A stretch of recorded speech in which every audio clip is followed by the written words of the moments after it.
It's just after 10 p.m. when Julie leaves the office. She works for a logistics company located on the outskirts of a small town in an industrial area that becomes eerily quiet after dark. As usual, she stays later than her colleagues. She prefers to finish her tasks in the calm of the evening rather than face delays the next day. But tonight, she's the last one there. The lights in the open space turn off one by one behind her as she walks down the hallway, the sound of her heels echoing against the tile floor. Her footsteps follow her to the main door. She grabs the handle, pushes, and stops cold. The door won't open. Julie frowns. She checks the lock. It's not engaged. Yet, the door remains stuck. She pushes harder, then tries pulling. Nothing. At this point, she assumes it's just a mechanical issue. She sighs, pulls out her phone, and opens the building's security app. Everything looks normal. She tries unlocking the door remotely. She hears a click, but when she pushes again, the door doesn't budge.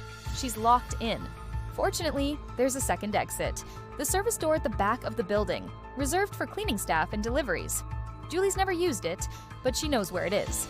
So she turns back and walks through the dimly lit hallways. She reaches a gray metal door, one that has no outside handle, just a badge scanner. She scans her card. The light turns green. She pushes. This time, the door opens. A blast of cold air hits her. Outside, it's pitch dark. The backlot is silent and deserted, outlined only by the shadows of containers and flickering streetlights. Julie steps out. Suddenly, a loud metallic clank echoes behind her. The service door has shut, and it can't be opened from the outside. Julie spins around immediately. Too late. She tries to push it open. Nothing. She looks around. Her heart beats faster. Technically, she's outside, but the entire lot is fenced in with tall wire mesh, and the main gate, she knows, locks automatically at 10 p.m. At this stage, she considers calling a coworker or the security service. She pulls out her phone. No signal. Not a single bar. She grimaces, lifts her phone high in the air, takes a few steps. Nothing. The area has terrible coverage. She decides to walk along the fence. Maybe, she thinks, there's an intercom at the main gate. When she reaches it, she realizes it runs on the company's Wi-Fi, which she's no longer connected to. The screen is black. She sighs again, still calm. She heads back to the service door. Maybe, if she waits, a security guard will pass by on a round. She sits on a wooden pallet, checks her battery, 47%. The silence is absolute. Only the hum of flickering lights punctuates the darkness. After a while, she hears a dull sound, a metallic clang from behind a container. She stands listening. A second noise, louder this time. Something falls onto the pavement. Julie stays still. Technically, no one should be here this late. She glances around. Then, slowly, she walks toward the container. Every step echoes. She reaches the corner, hesitates, then peeks around it. Nothing. The container is sealed. Nothing's moving. But at that moment, another sound rings out, right behind her. She whirls around. Someone, or something, is running through the shadows. Too fast to make out clearly. Just a blur. She steps back. "Who's there?" she calls, trying to sound firm. No response. She switches on her phone's flashlight and scans the lot. The beam trembles. Shadows move. But seemingly she's alone. However, unease begins to creep in. She hurries back to the service door and bangs on the metal, hard. "If anyone's inside, open up. I'm locked out." No answer. No sound at all. She tries to stay calm. After all, there might be a night tech still inside. She leans toward a ventilation grate, hoping her voice will carry. Suddenly, she hears breathing. Not hers. Deep, heavy breathing. Right behind her. She freezes. She can feel eyes on her. She turns slowly. Phone light still on. The beam cuts through the darkness again, and this time, she sees him. Someone is crouched behind a container. Almost perfectly still. A man, probably. He's wearing dark clothing. His face is partially obscured, just a silhouette. He doesn't move. He just stares at her. Julie steps back, slowly. She whispers, "I can call the police. Leave now." The man says nothing. He stays crouched as if waiting. Then, without warning, he stands. Slowly. Very slowly.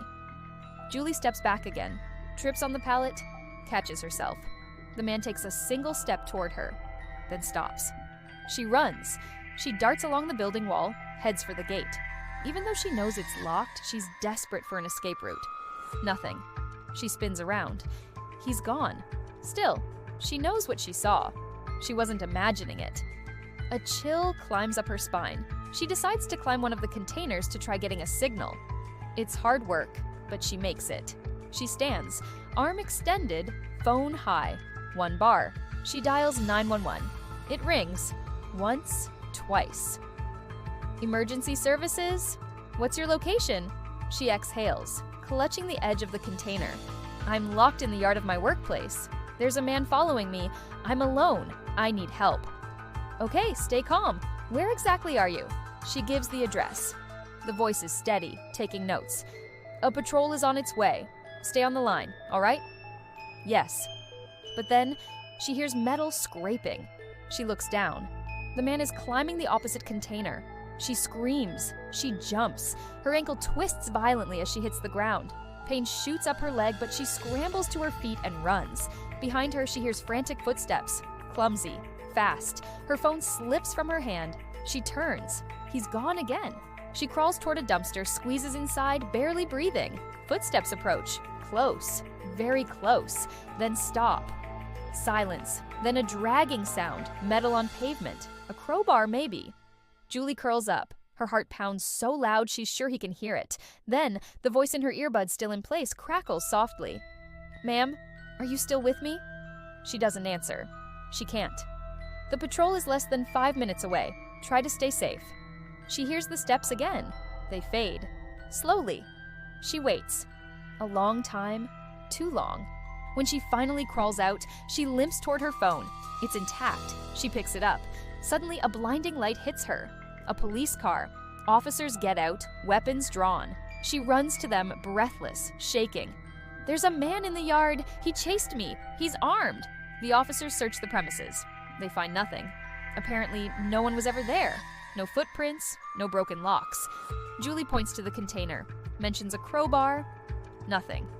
One officer nods slowly. Are you sure you saw someone? She doesn't reply. She doubts now. Maybe he got out while I was hiding. The officers do a full sweep. No sign of a break-in. No evidence. They drive her home. The next morning, Julie returns to work. She hesitates before entering. And yet, she does. She logs into her computer.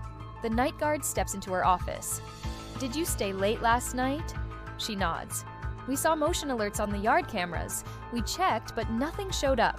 The footage froze at the exact moment of movement. Strange.